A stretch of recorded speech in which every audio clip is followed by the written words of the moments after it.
your bright blue sky. Lonely night. I feel like a lot will come to you in the end. So we have the mask. We also have this in either way. So there could be a person na may masamang binabalak sa inyo because I felt drawn to the snake here. At may mask tayo, naka-reverse. Ibig sabihin lang nun na kung sino man itong ahas na to, malalaman mo kung sino siya. Natatanggal yung kanyang maskara, ma-expose siya, even sa kanyang masamang binabalak, kung sakali man balak niyang magnakaw sa inyo ng kayamanan, or anything that you may have. So we have this one in reverse. So ibig sabihin lang nun na mawawala yung kanyang grip with regards to you. And we also have this one. Every day is Valentine's Day. For some of you, it could be with regards to your lover. Really depends on your situation. Remember, take which resonates and leave what doesn't. We also have the loose here in either way. And this one. Pero parang in either way din siya.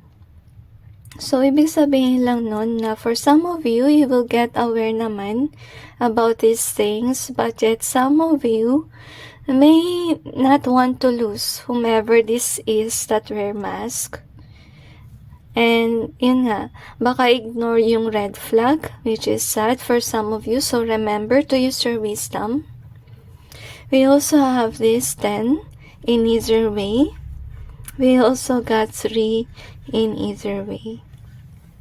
So, ibig sabihin lang nun na for some of you, this is actually sad na kahit na may nakita ng red flag about a certain person, nag-hold on pa rin tayo dun sa tao na yun. At ang kalungkot dito is that yung iba sa inyo mapupush forward pa rin sa connection, kaya yung 10 natin ay naka in either way. Siguro yung iba sa inyo iniisip na magstay ka pa rin sa connection dahil wala namang third party situation because this is in either way. I feel na yung situation dito is not about third party. It's more likely the other person who is like a snake is deceitful. So, meaning na yung dapat nyo matutunan dito is that kailangan yung pakawalan yung tao kung sino man ang ahas sa inyong buhay. Kasi mas lalala yung damage kapag pinanatili nyo yung someone na deceitful sa inyong buhay.